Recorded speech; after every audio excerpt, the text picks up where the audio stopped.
J'étais au nord-est du Québec, dans une région complètement glacée pendant tout l'hiver, où les températures peuvent descendre fréquemment à -30. J'étais avec Martial et son fils, 2 membres de la communauté autochtone des Inuits. J'étais dans leur chalet. Un chalet là-bas, c'est un peu la cabane au Canada, une cabane complètement perdue, isolée au milieu de la nature, avec juste du blanc à 50 km à la ronde. Pas de route, pas de réseau téléphonique, juste la solitude, le froid et la neige.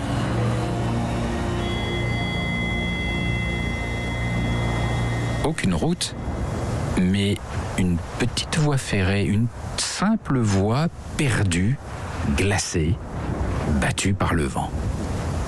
Et pour prendre le train, il faut lui donner rendez-vous. À l'aller, on dit au contrôleur « Jeudi, pour mon retour, vous me prendrez au kilomètre 328. J'attendrai là avec mes bagages. » Et alors le contrôleur note et le train s'arrêtera rien que pour vous. Ce jour-là, c'était lors d'un tournage des Trains pas comme les autres, mon train doit passer à 17h. Mes amis Inuits me conseillent quand même d'y aller pour 15h. On ne sait jamais, le train pourrait être en avance. Donc je chausse mes raquettes à 13h30. Je pars dans la neige, une bonne heure et demie de raquettes, ça conditionne bien. Pour une bonne sieste ensuite dans le train, ça me paraît un programme parfait.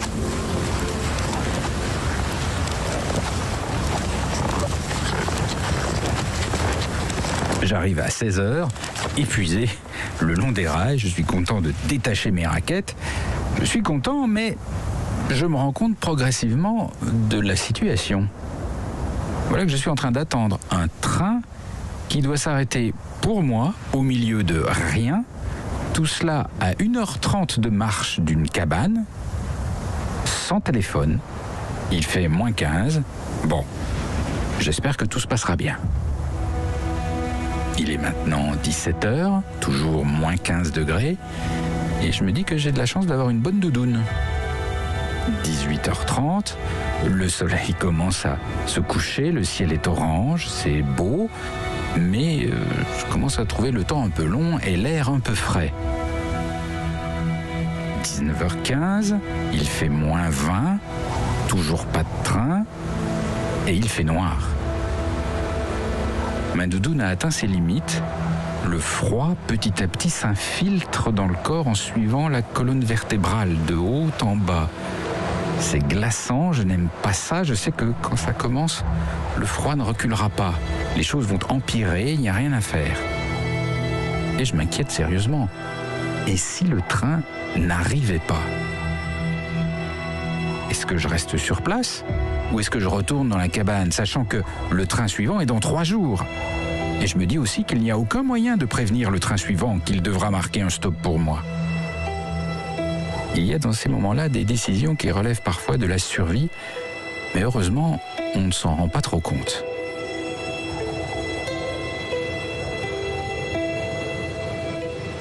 Je décide de faire confiance à la compagnie de chemin de fer et je reste le long de la voie. Il est 20h30, j'attends toujours, je suis glacé d'inquiétude. Jamais je n'ai autant espéré l'arrivée d'un train, jamais. Le vent souffle plus fort, je grelotte, je saute sur place, je tape des pieds et surtout je regarde la courbe des rails, je regarde le lointain, j'essaie d'entendre une vibration, d'apercevoir une lumière, quelque chose.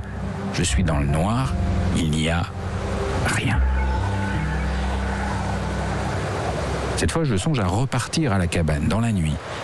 Mais c'est trop dangereux, je risque de me perdre et tout simplement de mourir de froid.